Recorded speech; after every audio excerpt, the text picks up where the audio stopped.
I like to go camping alone, not for any survivalist reason or to find myself or anything like that. I just like the peace.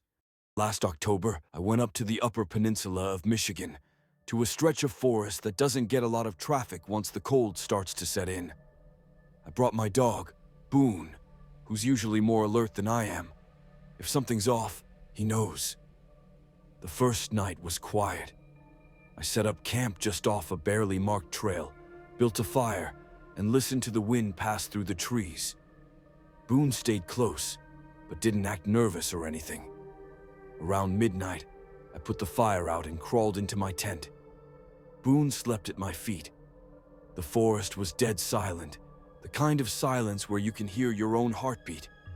That's when I heard it. 3 knocks. Not close, maybe 40 or 50 feet off, but definitely knocks. Not a falling branch, not an animal. 3 deliberate, evenly spaced knocks on wood. I sat up. Boone was already alert, ears perked, staring toward the sound. I thought maybe it was another camper playing a prank. So I grabbed my flashlight, unzipped the tent, and did something kinda stupid. I knocked back. 3 solid raps on the nearest tree trunk. At first, nothing. Just more silence. Then, from the same direction as before. Knock, knock, knock. Boone started growling low in his throat. That sound he makes when he's not just spooked, when he's warning me. I stood still, listening. Then something moved, heavy steps through leaves. A branch cracked, loud, like someone stepped on it barefoot. I swept my flashlight across the trees but saw nothing. Boone barked once, sharp, angry. Then I heard more knocks, but this time they came from a different direction. Closer. Knock, knock, knock. I backed toward the tent, not taking my eyes off the trees. Boone wouldn't follow. He was planted between me and whatever was out there, hackles up. Another knock. Closer again.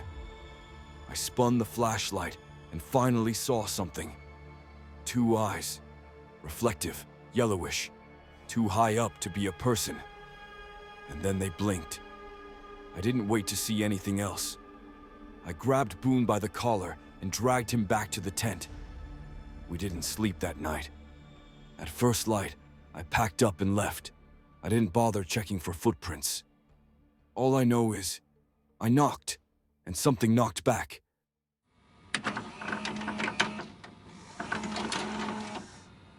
I used to hike with a small group of friends. Nothing crazy, just weekend trips to places off the grid. This happened in 2021, in a stretch of woods near the Smoky Mountains. There were 4 of us, me, Chris, Lena, and Evan. We all had decent experience, but Evan was the real outdoors guy. Knew how to read a map, filter water, all that stuff. On the second night of our trip, we set up camp near a wide ravine.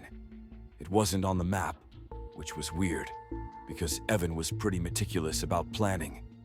It looked like an old washout, maybe 20 feet deep, with steep, rocky sides. Around 1 a.m., we were all asleep when I woke up to someone screaming.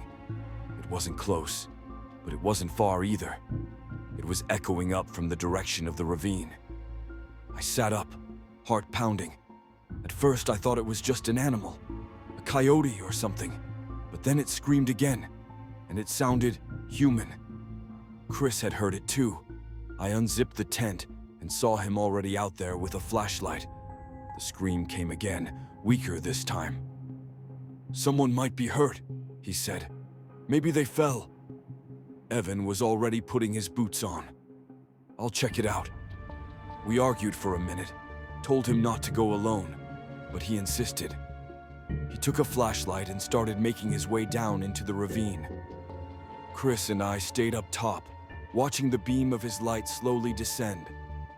Then it disappeared. I called out. No answer.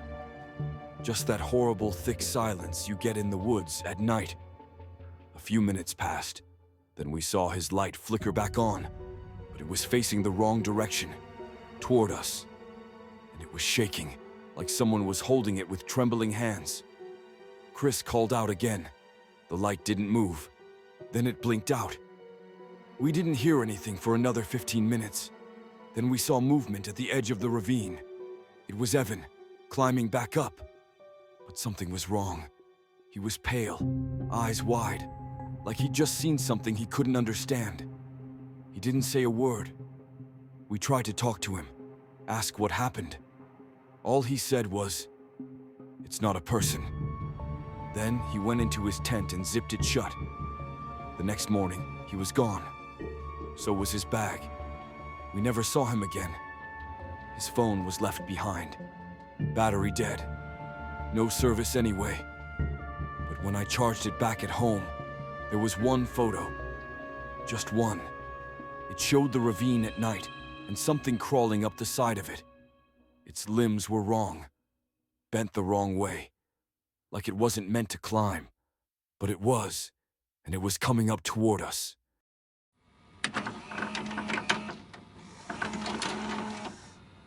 This happened to me and 3 of my friends back in 2018. We'd gone out for a weekend hiking trip in Washington State, Mount Baker area. On the second day, we decided to push a little off-trail. Nothing dangerous, just exploring. Around late afternoon, we came across a cabin. Not a ranger station, not a shelter, just an old wooden cabin. Weathered, moss growing along the roof. No smoke, no sound. Here's the thing, this cabin wasn't there yesterday. We'd passed through this exact area when we first hiked in. I pointed that out. My friend saw and brushed it off, said we probably missed it. But I know we didn't. It was too obvious. We knocked, called out, nothing. So of course we checked it out. Inside it was weirdly clean, like someone had just swept the floor. A single table and 4 chairs, a bed made up with a quilt, a cast iron stove, but no fire. It didn't feel abandoned. The sun was getting low, and we figured it was better than setting up tents in the dark. So we stayed. That night, I woke up around 2 a.m. to a noise, a soft thud, like something bumping the wall. I sat up. Everyone else was asleep. I waited, holding my breath. Another thud, closer this time. I was about to wake Sam when I noticed something. The table had moved. Just a little, like it had been dragged a few inches. I told myself I was imagining it, went back to sleep. In the morning, our gear, our packs, boots, everything was outside, sitting neatly on the grass. None of us had moved them. We stepped out to grab our stuff, and when we turned back around, the cabin was gone. No wood, no debris, just tall grass and pine needles. Sam started laughing, thinking it was some elaborate prank. But none of us planned anything. The trail we followed back felt different, like the forest had shifted. That night back at home, I kept thinking about the inside of that cabin. The weirdest part? There were 4 chairs, 4 plates on the table, 4 cups, and a kettle, still warm to the touch, like someone was expecting us.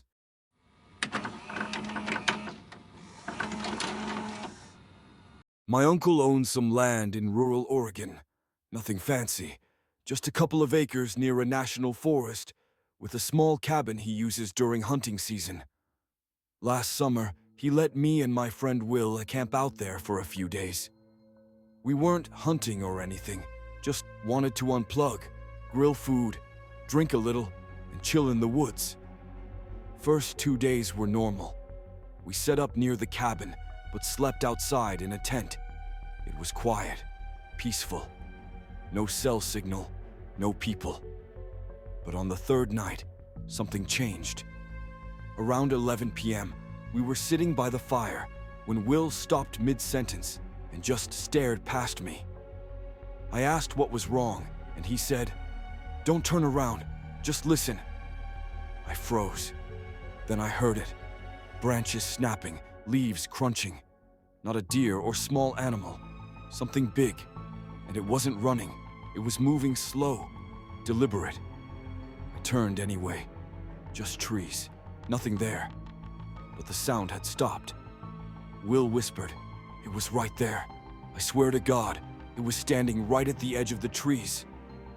We sat in silence for maybe 10 minutes. Nothing happened.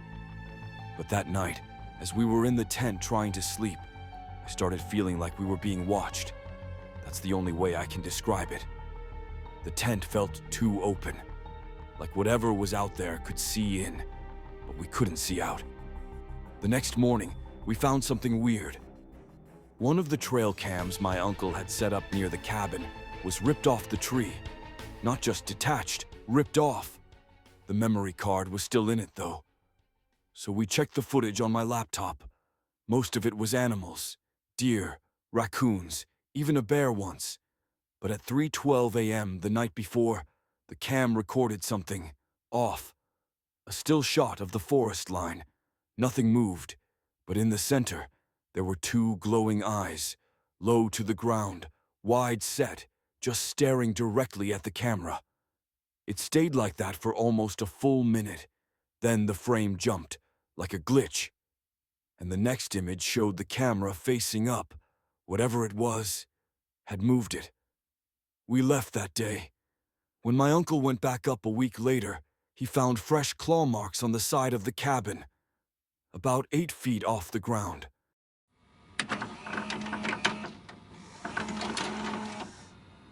In 2020, I got a summer job as a fire lookout in Montana.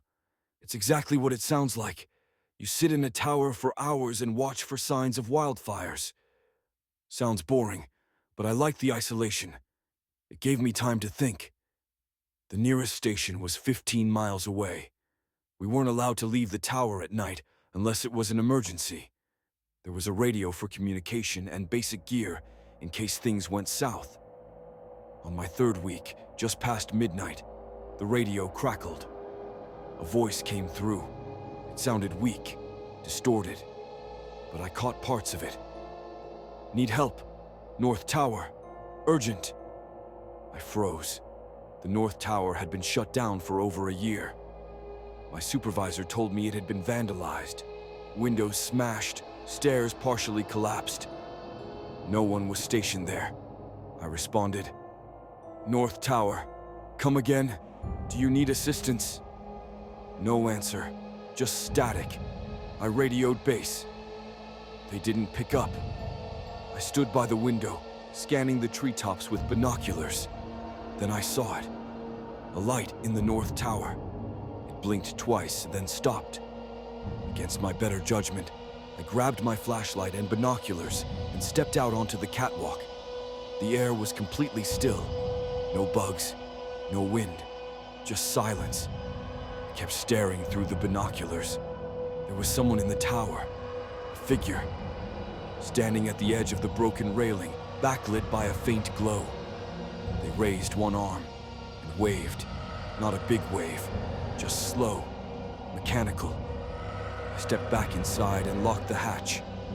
No more radio messages. The rest of the night was silent. The next morning, I reported it. Base said no one had been authorized to enter the North Tower, and no vehicles had left the ranger station that night. A team hiked out there the next day. The stairs were still unstable, but they found something in the room at the top, a working radio, still powered on, and written in thick black marker across the wall behind it were the words, "Never alone."